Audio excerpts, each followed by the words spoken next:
Olá, estamos de volta com o programa Visto Bruxelas, um programa do Tiago Moreira de Sá, eurodeputado do Chega e do Patriots for Europe, que hoje tem aqui uma convidada especial, a deputada Rita Matias, que esteve aqui em Bruxelas, esteve e está em Bruxelas, com um grupo de jovens.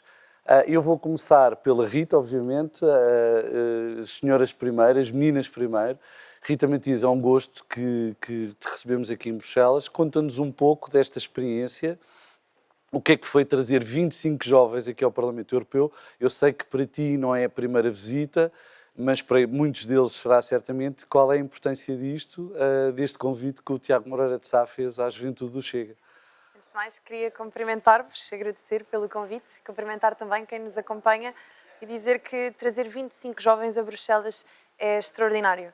Para muitos dos jovens que vêm, é a primeira vez que saem de Portugal, mas principalmente é a primeira vez que têm contacto com algo que ouvem falar imenso, ouvem falar muito no centralismo de Bruxelas, ouvem falar nos globalistas, ouvem falar nos promotores da Agenda 2030, mas parece uma realidade muito distante. E estar aqui é perceber que o polvo está aqui. É daqui que emanam as principais diretrizes que impactam a educação em Portugal, que impactam as universidades, que impactam o seu dia-a-dia. E por isto é fantástico e temos que agradecer ao Tiago, que participou na nossa Academia Política da Juventude e, na verdade, este convite foi uma forma de premiar aqueles jovens que estiveram ao longo de 3 dias a ser preparados, a ter formação, a ter debates políticos, a ter momentos de reflexão e depois foram brindados com esta oportunidade fantástica que agradecemos imenso. Tiago, lembras-te destes dias no Distrito de Viseu, não foi? Foi Exatamente. em São Pedro do Sul. O que é que tu percebeste naquela altura daqueles jovens que entraram num concurso entre eles? Uns tinham uma bancada do governo, outros estavam na oposição e eles estavam a simular, se não me esqueço, uma moção de censura ao governo. Foi extraordinário, havia imensos deles com muito jeito para a política. Olá a todos, olá Rita, é um gosto enorme ter-te aqui. Quero dizer que tenho um gosto muito especial em receber a Rita, mas também todos os jovens, a juventude do Chega. Tenho uma profunda admiração pela coragem dos jovens que lutam pelas suas causas, muitas vezes contra tudo e contra todos. Felizmente isso está a mudar e agora a história está do lado deles, mas não deixam de ser grandes lutadores, mas também, além de lutadores e corajosos e pessoas de grande convicção, são também pessoas de muita qualidade. E foi exatamente isso que eu vi durante essa Academia da Juventude do Chega. E já agora quero dizer que, justamente para premiar essa qualidade, nós já decidimos que todos os anos haverá este prémio, para continuar. Aqui um anúncio em primeira mão. Em primeira mão. Enquanto os jovens nos quiserem, nós estaremos aqui para eles. E, de facto, como dizia a Rita, isto é muito importante. Não é só um reconhecimento da coragem e da qualidade, é também muito importante porque, a Rita dizia ontem, é verdade, nós temos que ocupar os espaços. Nós não podemos deixar os espaços todos, portanto, a agenda, as políticas, os programas, para a esquerda faz isso muito bem. Nós temos que fazer a nossa luta e aqui vê-se muito como o facto, e a Rita também dizia isso, o facto de nós, durante muitos anos, não termos ocupado o espaço, nós, direita em geral, não temos ocupado esse espaço, permitiu que a esquerda tenha capturado as agendas. E aqui isso é muito visível. É visível nas nossas comissões, desde logo a Comissão DEV, a forma como a esquerda capturou a ajuda ao desenvolvimento e a cooperação internacional é impressionante. Basta olhar para os programas, por exemplo, das reuniões da Comissão DEV. As agendas nos plenários, mais uma vez, a maior parte dos temas nos plenários vão ao encontro das agendas da esquerda. Nos próprios mails, eu passo a maior parte do tempo a apagar mails, vejo o tema e apago. Acontece mesmo em Portugal. São uma quantidade enorme de temas sobre ideologia de género, os temas do wokeismo, etc, etc, etc. E de facto isso acontece não acontece por acaso, acontece porque durante muitos anos a direita deixou de ir à luta ou isso deu o espaço todo à esquerda ou então quis ser aceito pela esquerda, com um complexo de direita, com um complexo que ser aceito pela esquerda, o que nunca aliás vai acontecer. Mas também há uma certa direita, e agora a questão, desculpa interromper-te, uma questão é para os dois, também há uma certa direita que se deixou capturar. Enfim, eu não vou utilizar a expressão que é mais das redes sociais, da direita fofinha, etc. Eu não gosto desse tipo de... Mas há claramente uma direita que está nas mãos de uma certa esquerda. Isto acontece em Portugal e acontece aqui, mas também deixou um campo aberto para partidos como o Chega. E por isso, hoje em dia há 50 deputados do Chega em Portugal, na Assembleia da República, e há os primeiros eleitos do Chega no Parlamento Europeu. Do vosso ponto de vista, que direita é esta nova, esta direita que nós aqui também temos usado a expressão 2.0, que vem substituir uma direita, enfim, capturada, para utilizar a mesma expressão, mas é uma direita sem ideias, uma direita que não tem uma agenda própria, que utiliza a agenda da esquerda e que, para os lugares, por exemplo, aqui na Comissão Europeia, no Parlamento Europeu, os lugares de topo, negocia os lugares com a esquerda. Rita? Olha, a pergunta está muito bem colocada e fez-me lembrar desde logo um novo livro do Jaime Nogueira Pinto que logo na sua introdução fala na realidade portuguesa que pode ser transposta também aqui para o cenário europeu, de que a direita que existia era a direita da esquerda, a direita que a esquerda admitia. Exato. E durante muito tempo as pessoas conservadoras, de direita, patriotas, estavam órfãs de respostas políticas e isso criou a oportunidade, o momento. E estamos nesse momento, estamos nessa oportunidade e é então que surgem vários partidos, como o Chega, que dão estas respostas. E esta nova direita como é que pode ser definida? Como uma direita popular, verdadeiramente popular, porque não é uma direita populista. não populista, mas popular porque não é uma direita elitista. Claro que tem elites, mas é uma direita que vem muito do povo comum, do cidadão comum que se confronta com estas agendas várias que íamos falando no dia-a-dia e que se choca. E que até desperta para a política, e isto vemos muito nos jovens. Há muitos jovens que eram apartidários, que não tinham grande ligação à política, que despertam porque isso choca com o bom senso deles. E, portanto, é uma direita de pessoas simples, mas cada vez mais convictas que há outras agendas, que há outros movimentos que chocam contra a iniciativa privada, contra a liberdade, contra o crescimento económico. E ao constatarem isso no dia-a-dia, começam a perceber que é preciso alternativas. E essas alternativas escrevem-se com o nome do Chega, com o nome do Vox em Espanha, com o Rassemblement Nacional em França. E, portanto, acredito que estamos neste momento muito especial por isto, por sermos um movimento verdadeiramente popular, de bases inconformadas, que querem novas respostas. É curioso, porque o Tiago tem escrito muito sobre isto, quer como académico, quer agora com esta experiência como eurodeputado. Como é que tu vês este movimento, que é um movimento quase imparável? Portanto, estamos a ver isto um pouco por todo o mundo, mas sobretudo aqui na Europa e agora nos Estados Unidos. Aqui na Europa, como é que tu vês o crescimento destes movimentos, como dizia a Rita, muito ligados à insatisfação das pessoas? Francisco, permite-me só que um bocadinho para trás, sem querer quebrar a dinâmica, mas acho que é também importante acrescentar uma coisa em relação ao ponto anterior, que é o seguinte: para além daquilo que eu disse, também é muito importante que os portugueses, e já agora os portugueses de direita, assumam lugares na Europa e a nível internacional.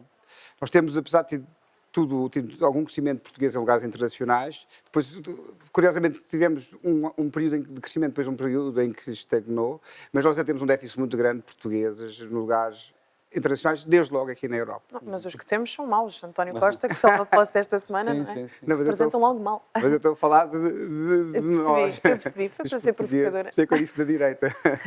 E depois a vários que sejam níveis. bons, exatamente. Exato. E depois a vários níveis, porque nota-se uma falta, de facto, de funcionários aqui nas instituições europeias que sejam portugueses, a vários níveis. E isso é não é só os importante cargos para defender todos. os interesses do país. Em relação a essa questão, a questão é uma questão de facto fundo.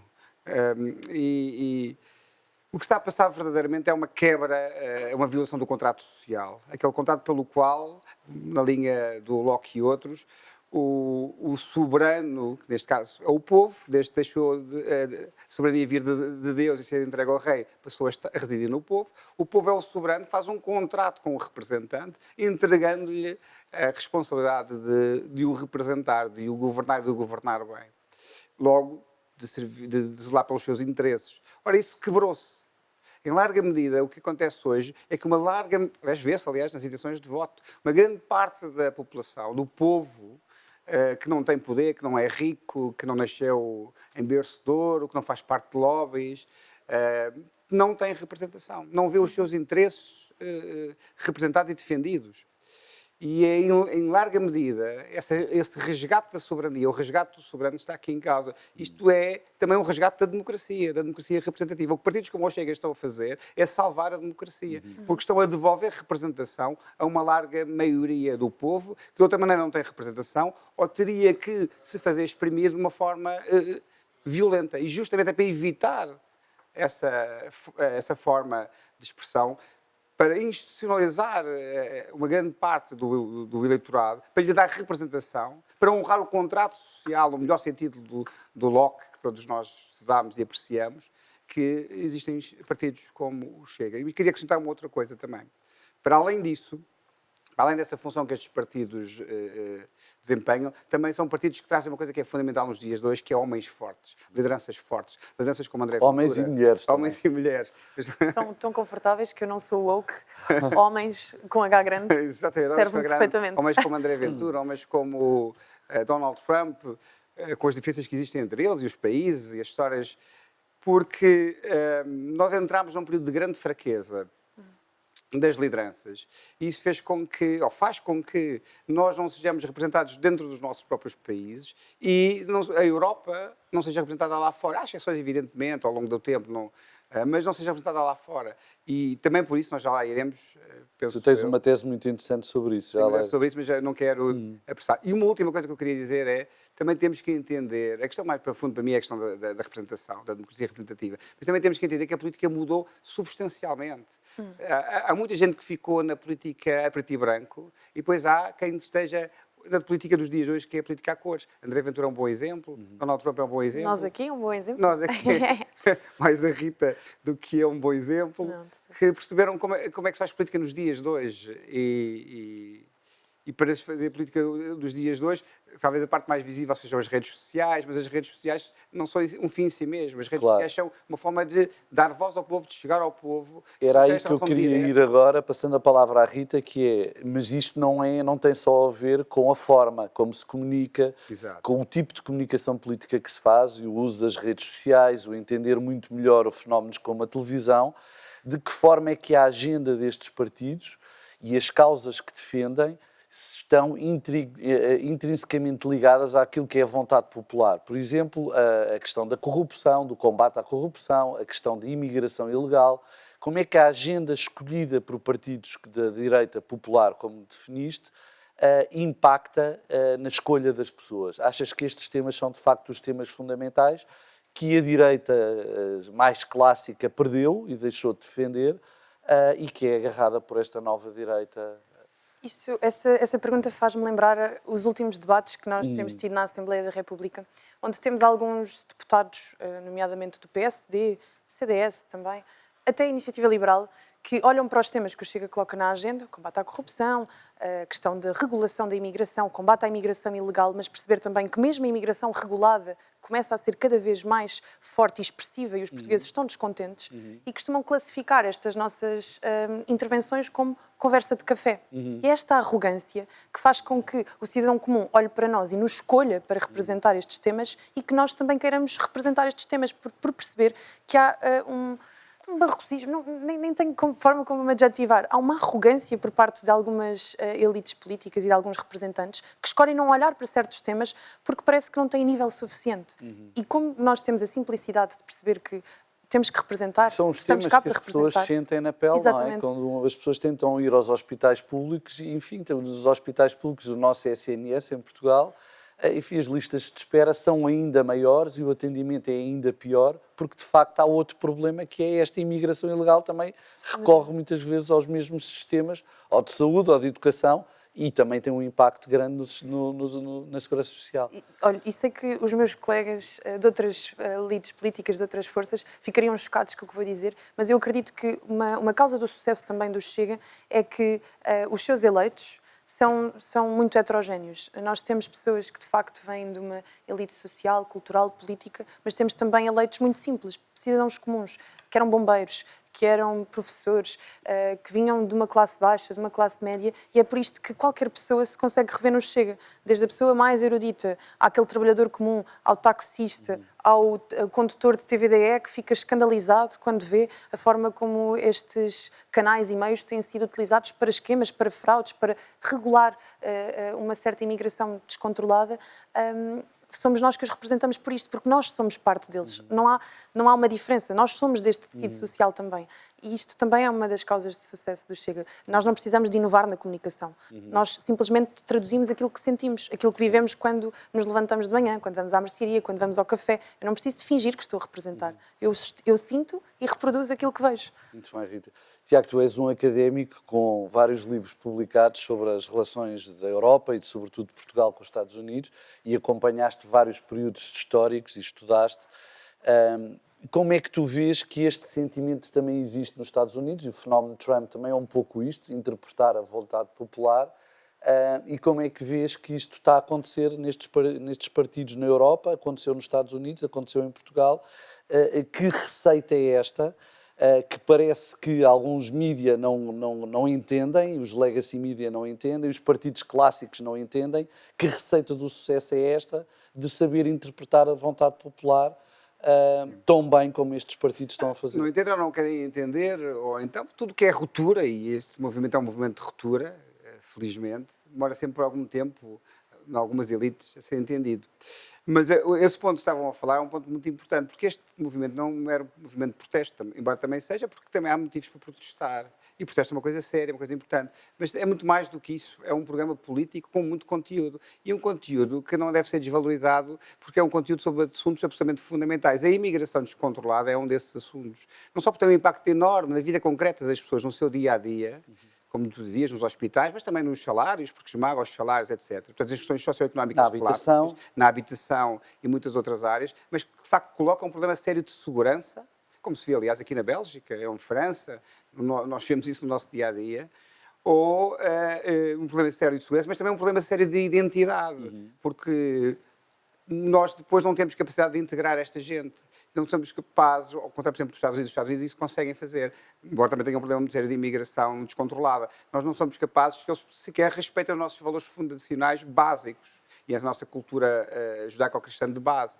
E isso, de facto, coloca um problema de identidade. Aliás, não é preciso ser um gênio para perceber que países com 10 milhões de pessoas, se tiverem 2 ou 3 milhões de imigrantes, isso coloca um problema sério ao nível da coesão social e da própria identidade nacional desse país. Portanto, é um tema muito sério e o povo reconhece isso.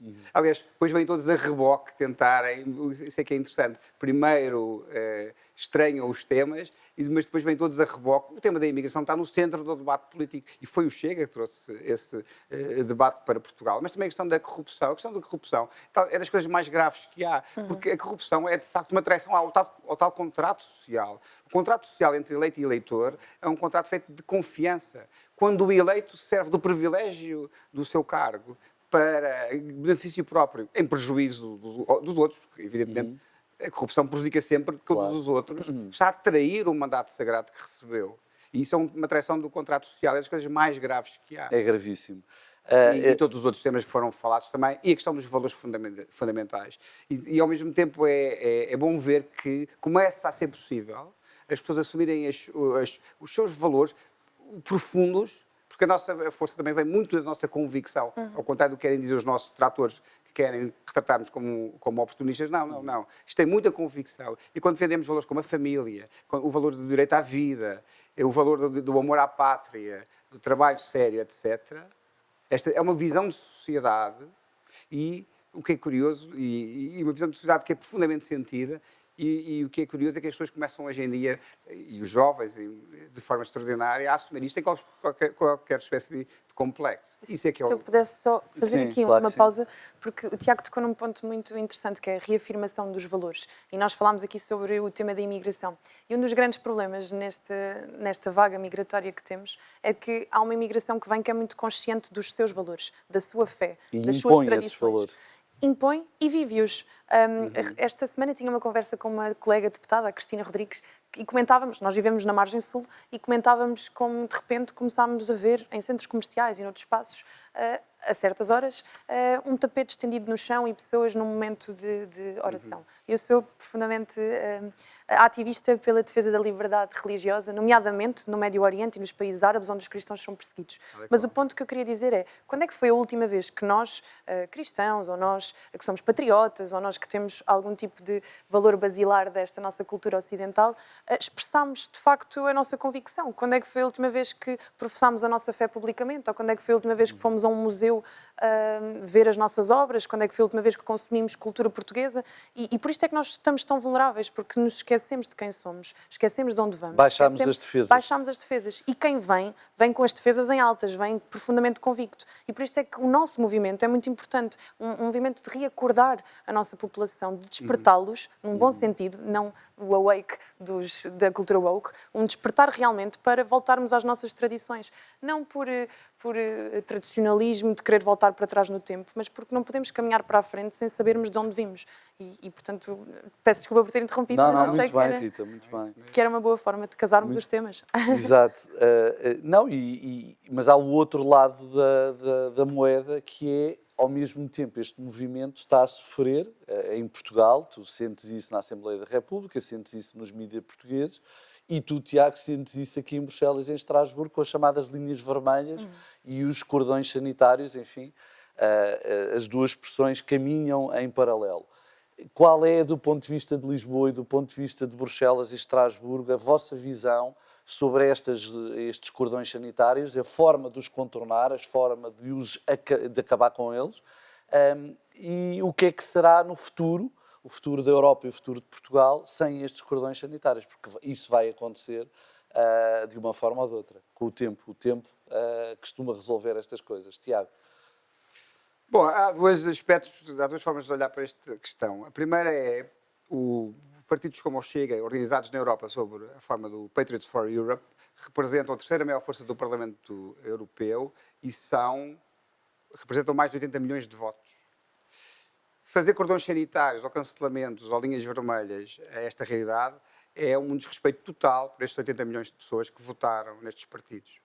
O desrespeito é aos eleitores, não é a nós. E isso é inaceitável e é um péssimo serviço à democracia. Porque a democracia não é respeitar os votos quando são a nosso favor. Claro. É respeitar todos os votos, todas as opiniões de toda a gente. Portanto,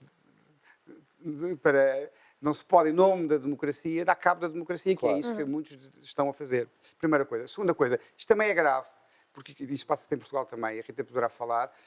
Isto significa que a direita antiga, a direita tradicional, digamos assim, a suposta direita, preferiu aqui, como prefere em Portugal, entender-se com a esquerda, o que significa fazer a agenda da esquerda. A esquerda não comete este erro. A esquerda não é ingênua. A esquerda percebe que nós somos o inimigo e assim se comporta. Mas a direita não, faz exatamente o contrário. Como nós vemos aqui no Parlamento Europeu, o PPE prefere entender-se sempre à sua esquerda, como se entendeu agora para a Comissão Europeia, quer com os socialistas, quer com todos os outros, até mesmo à esquerda mais radical, e à direita faz cordões sanitários. Isto significa que nós não conseguimos governar à direita. Não conseguimos governar à direita em Portugal, não conseguimos governar à direita na Europa. Isto não é um slogan, isto não vamos ter tempo. Isso é a mas realidade. tem uma tradução muito prática, com consequência para a vida das pessoas. Agora, eu também devo dizer, não quero ocupar muito tempo, que eu acho que há um antes e um depois da eleição de Donald Trump. A vitória espetacular de Donald Trump nos Estados Unidos da América veio alterar significativamente as coisas, veio acelerar a história, veio acelerar uma viragem à direita que já estava em curso na Europa e não só isso já se vê aqui, como também eu acho que nós devemos tirar consequências disso e não estamos na defensiva, estamos na ofensiva. A história está a nosso favor, os ventos da história são a nosso favor e nós devemos caminhar com toda a confiança levados por eles os ventos da história. E já estamos a ver isso. Estamos a ver isso na Europa, vimos nos Estados Unidos, como disse, mas também já vemos na Europa não só os resultados que já tínhamos tido, na Hungria, na Holanda, na Áustria, na Itália, até o ICR é, do ponto de vista ideológico, praticamente o mesmo que nós. Os conservadores são praticamente o mesmo que nós, mas também vemos também em França, com a Rassemblement Nacional ganhou as eleições, e se for para eleições agora, terá um resultado histórico. Aliás, nós somos testemunhas da popularidade. É verdade, do Bardella. Do Bardella cá. E o mesmo, vemos nas sondagens em Portugal, chega já nos 20% e presumo que até esteja acima, porque as sondagens nunca captam verdadeiramente. Tem sempre uma margem de erro. Uma margem de erro. Deixa-me passar esta pergunta também à Rita, mas tu lançaste aqui algumas ideias Mas deixa-me só para terminar a que são importantes para falarmos só mesmo a última ideia. Portanto, eu acho que nós agora devemos passar da fase de nos queixar das linhas vermelhas para a fase de confrontar o PPE aqui e o AD em Portugal Que caminho? com o Bloco Central que fizeram, confrontá-los com isso. Preferiram fazer o Bloco Central com a esquerda. E depois eu gostava de te ouvir como é que se vai governar aqui na Europa e como é que a Europa, este sistema que está montado aqui, que tu tão bem definiste agora, vai ser um interlocutor com Donald Trump.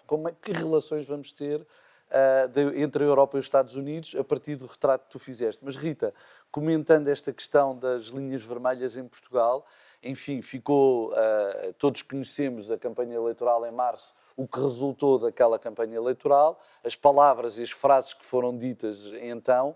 A verdade é que existe um governo de minoria no Parlamento, há um bloco central para grande parte das matérias, há um bloco central desde logo para a eleição do Presidente da Assembleia da República. Como é que tu vês este cordão sanitário que foi feito ao Chega e que todos os dias tu sentes na pele na Assembleia da República e quando fazes a tua ação política em Portugal? Eu tenho mesmo que aproveitar esta ocasião para dizer que é vergonhoso percebermos que a realidade portuguesa é em tudo semelhante àqui do Parlamento Europeu. Se calhar lá em casa não têm tanta noção pela distância entre Portugal e Bruxelas que a terceira maior força política, os Patriots, não tem capacidade de se fazer representar nas vice-presidências das comissões. Há uma série de questões logísticas onde vem o seu trabalho condicionado e isto é um ataque à democracia. Todos os partidos unirem-se contra a terceira maior força, que é o que acontece na Assembleia da República em Portugal também, é uma vergonha, porque um eleitor que tenha votado nos Patriots tem tanta legitimidade como um eleitor que tenha votado nos socialistas, ou nos verdes, ou nos liberais. Claro. O mesmo se passa em Portugal. Um eleitor que vota no Chega tem tanta legitimidade de ver a sua voz representada como um eleitor da AD ou como um eleitor do Bloco de Esquerda. E, portanto, isto é assustador, como o Tiago dizia, percebermos que, em nome da democracia, adotamos métodos profundamente antidemocráticos para cancelar vozes. Isto tem acontecido em todo o mundo. Vemos até cada vez mais, infelizmente, a utilização de meios de justiça, por exemplo, para silenciar e para eliminar opositores. Donald Trump corria o risco de poder estar afastado das eleições devido à politização da justiça.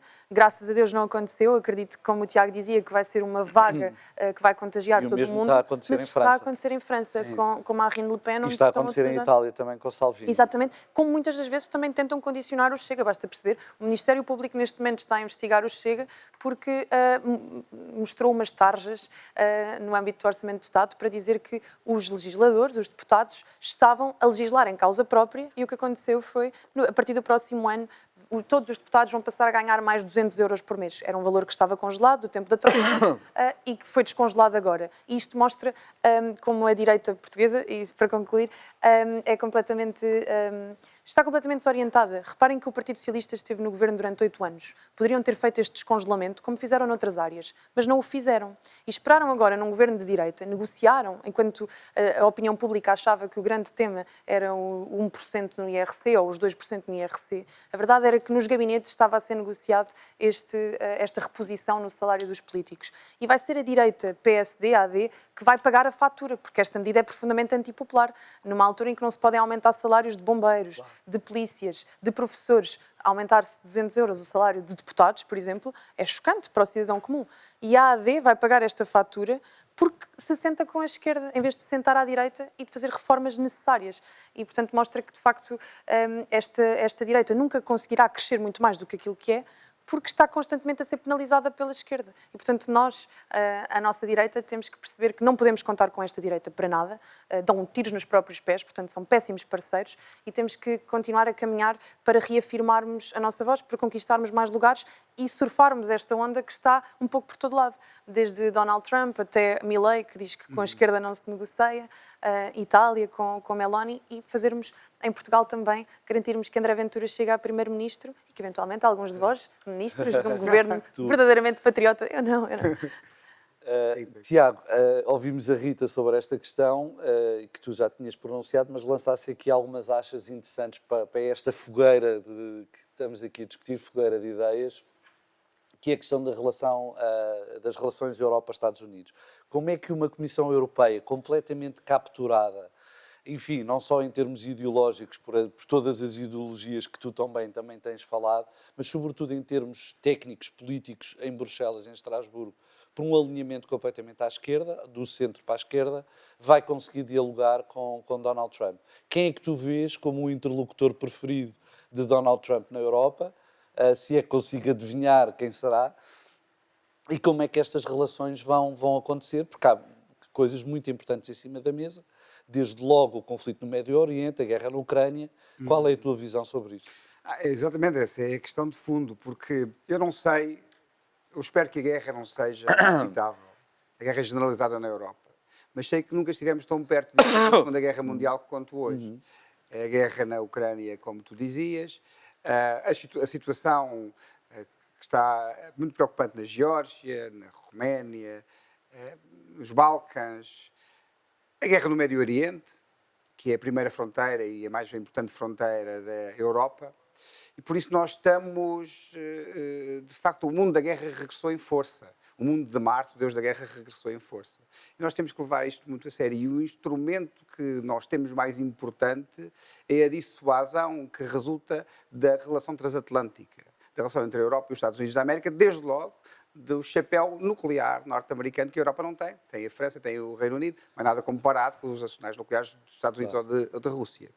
E não há nada mais importante, então para Portugal é absolutamente sagrado e vital, do que preservar este vínculo transatlântico e a sua instituição principal, que é a NATO. Isto não tem a ver nem com ideologia, nem com preferências, nem com estados de alma, tem a ver com o mais profundo interesse nacional. Os Estados existem para sobreviver, garantir a sua sobrevivência e a sua segurança. Quem garante a sobrevivência e a segurança dos Estados europeus, inclusive é Portugal, é a relação transatlântica, é a NATO. E por isso eu fazia aqui um apelo, se me é permitido, a todos os líderes europeus, a começar pela Comissão, para que normalizem a relação com Trump. Nem tenham que dar uma grande cambalhota em relação ao que fizeram no passado, para que normalizem a relação com os Estados Unidos, seja quem for o presidente norte-americano, que é, por vontade maciça dos norte-americanos, seja no colégio eleitoral, seja no voto popular, Donald Trump.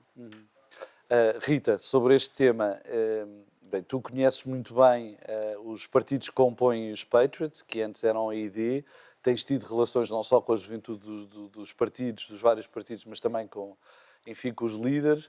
Quem é que tu vês que na Europa possa ser o interlocutor de Donald Trump? Achas que vai ser Viktor Orban, vai ser Giorgia Meloni? Ou esse papel vai ter que ser assumido por António Costa, que é o presidente do Conselho Europeu, por Ursula von der Leyen, que é presidente da Comissão Europeia e que fez vários ataques, nós testemunhamos isso em Estrasburgo, a Viktor Orban, que assume neste momento a presidência rotativa da União Europeia. Portanto, esta relação, esta tensão, tu também sentes que ela existe e como é que ela vai ser resolvida? Era por isso que precisamos que André Ventura seja primeiro-ministro quanto antes, para ser também um interlocutor e poder mediar relações. Não, mas num tom mais sério, será certamente Viktor Orban e Meloni a conduzir esta ponte, e é uma ponte muito necessária.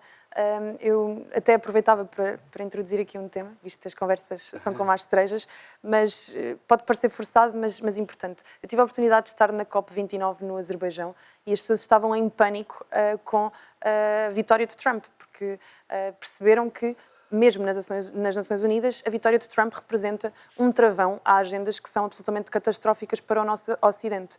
E por isto nós temos que fazer esta ponte, porque há muitas forças progressistas que vão querer cortar relações. E nesta altura em que os muros não são construídos por nós... Por exemplo, saem do X. É verdade, já se viu, Ana Gomes, que já voltou, entretanto, enfim, não percebo, já voltou, já percebeu onde é que está a popularidade, onde é que o povo está, e portanto já quis voltar, mas é o que é.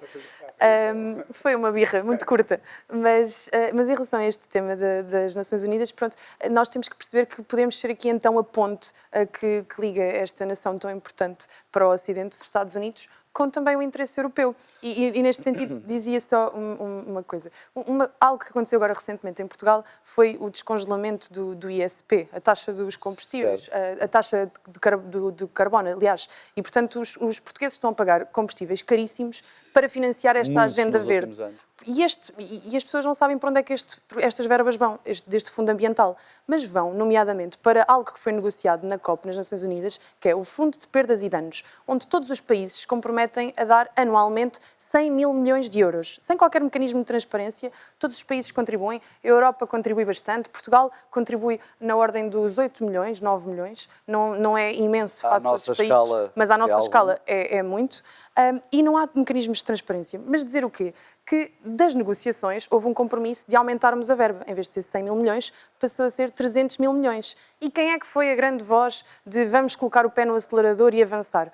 Enquanto todos os países tentavam refriar, chegar-se atrás, foi o Bloco Europeu, foi a União Europeia que esteve a pressionar para aumentar e a própria União se comprometeu em pagar mais, trazer mais dinheiro dos contribuintes, dos portugueses, dos franceses, dos espanhóis, mais dinheiro dos alemães também, para este fundo que ninguém sabe muito bem como é que opera e para onde vai. E por isto dizer o quê? Que vozes como a do Tiago Moreira de Sá, a dos Patriots, são muito importantes porque colocam um freio nesta agenda, porque dizem que esta agenda verde está a ser utilizada para tornar o nosso bloco ocidental mais fraco do ponto de vista industrial, mais fraco do ponto de vista dos consumidores, mais fraco do ponto de vista de direitos. E por isto, fazer esta ponte toda de, numa altura em que Donald Trump cresce, em que esta direita cresce, temos que ser nós estas vozes, porque já percebemos que existiram muitas vozes de bloqueio. As instituições europeias vão tentar ao máximo silenciar esta administração e também as nossas direitas. E se não formos nós a fazer estas pontes, vamos continuar neste caminho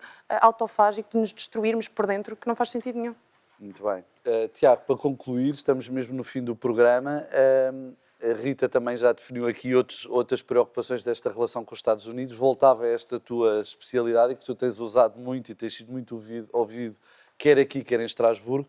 Esta relação que já é tensa, a partir de 20 de janeiro vai acalmar, que é a data da tomada de posse de Donald Trump, ou achas que os ânimos ainda vão exaltar-se com coisas tão preocupantes em cima da mesa como a questão da guerra da Ucrânia e a necessidade de se encontrar um caminho para a paz? Eu acho que a relação não vai ser fácil, até porque os países também têm interesses diferentes e devem defender os seus interesses. Donald Trump é normal que defenda os interesses americanos e nós temos que defender os nossos interesses, nós portugueses, os de Portugal e as instituições europeias da Europa. E, portanto, vai haver momentos de frição, não só em questões geopolíticas, mas sobretudo em questões económicas, questões das tarifas, etc. É preciso negociar, porque o que nós temos em comum, os interesses que temos em comum são muito mais do que aquilo que nos divide, isso parece-me razoavelmente evidente. O caso da Ucrânia é um caso particularmente relevante. Eu tenho sido muito claro a esse respeito, e o Chega tem sido muito claro a esse respeito. Nós temos estado do lado da Ucrânia porque é do nosso interesse. O conhecimento básico de história permite perceber-nos que se a Rússia não for travada, como as grandes potências em geral, não tem nada contra a Rússia. Pelo contrário, eu sou um grande fã da cultura russa, da história russa. Tem nada a ver com isso, é pura geopolítica, puro realismo. Se a Rússia não for travada na Ucrânia, é uma questão de tempo até entrar pelas nossas casas. Quando digo as nossas casas, não será necessariamente Portugal, está no extremo oposto, mas dos países da Europa de Leste. Sempre foi assim, sempre será. Assim, as grandes potências têm esta visão de relações internacionais, é assim que se comporta, os bálticos, exato, que se comporta. Portanto, é muito importante travar a Rússia na Ucrânia.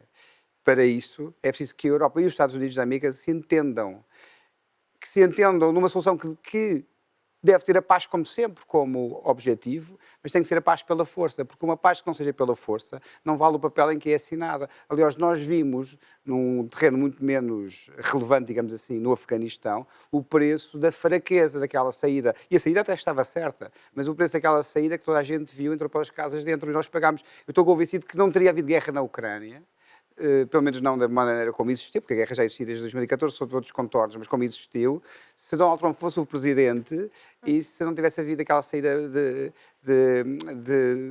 como aconteceu atribulada no Afeganistão. A administração Biden. E a administração Biden, e não é por acaso que a Rússia invadiu a Geórgia em 2008 com Obama, invadiu a Crimeia e parte do Donbass em 2014, em 2008 com George Bush Filho ainda, em 2008 com George Bush Filho, depois em 2014 com Obama e agora com Joe Biden. A liderança pela força não é um slogan, é um clássico das relações internacionais. As pessoas os Estados como as pessoas respeitam a força e o poder. E nós precisamos ter nos Estados Unidos da América e na Europa líderes fortes e com capacidade de usar o seu poder e exercer dissuasão. O primeiro local onde tem que se entender para isto é na Ucrânia, não tenho a mais pequena dúvida disso. Muito bem, muito obrigado, Eurodeputado Obrigado. Tiago Moreira de Sá, muito obrigado, Rita, deputada do Chega. Acaba assim mais um programa Visto de Bruxelas, com o lema que o Tiago acabou de dizer, paz pela força. Este também foi um programa de força, pela primeira vez juntámos à mesma mesa uma deputada eleita pelo Chega e um eurodeputado eleito pelo Chega. Muito obrigado.